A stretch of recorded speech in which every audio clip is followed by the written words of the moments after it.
Hey, we are St. Elmos Fire. Have you ever noticed that sometimes people will ask you a similar question more often than other times? What I mean is, lately at work, I've had a lot of people noticing that my accent doesn't quite line up with the Californian one. It's not really hugely different, but it's enough that more observant people will notice. So, being polite, they ask where you're from, and so I tell them I'm from Wisconsin, and inevitably they end up asking the question, oh, so what brings you to California? And my generic stereotypical answer is, well, I had delusions of becoming a Hollywood writer, and that usually ends the conversation right there. But that's not entirely true. I mean, that was the overarching big picture reason. But like so many things in life, the decision to move out here was a complex one with many variables, and I kind of wanted to talk about that today. Obviously, being a writer was my biggest one. I really wanted to write films, short films, but technically speaking, I could do that anywhere. You get the funding, you get the people, you can do that anywhere in the country, anywhere in the world. Really what I was looking for was more people to collaborate with and to work on, because my lighting skills aren't the greatest, my audio knowledge is minimal. Starting to get the hang of some framing thing. You always want people in there. It's very interesting shot.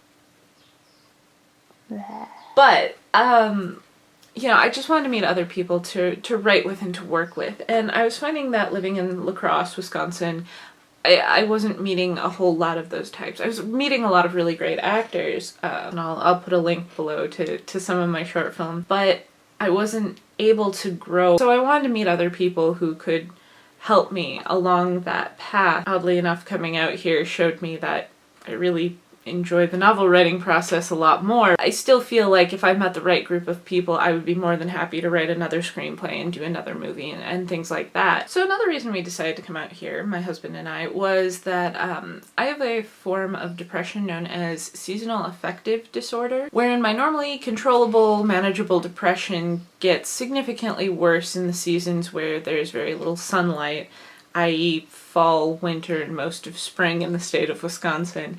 And so Southern California, being sunny and 85 pretty much every day, seemed like a much better option for us. And to be fair, it has helped a lot with my depression. It's just really hard when you go from a place where weather is a thing to where it's really not a thing. So true story, I had a customer come up to me the other day and he was like, I don't want to go back outside, it's freezing out there.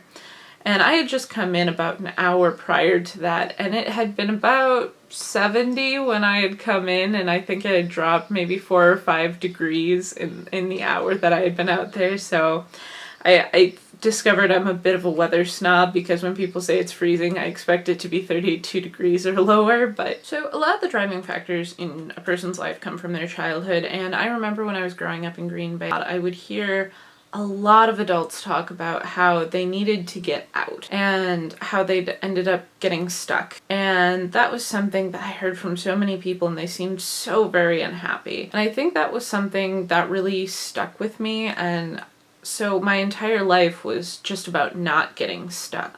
So when I graduated from high school, a lot of my friends were going to more local universities. I went to the second farthest college from where my parents lived in the state. I realized as I was doing some reflecting the other day that I have lived in 5 different cities in the last 5 years. But then I told Matt that, and he's like, yeah, I've lived in 5 cities in my entire life. There's a difference between being stuck and being in the place where you're meant to be.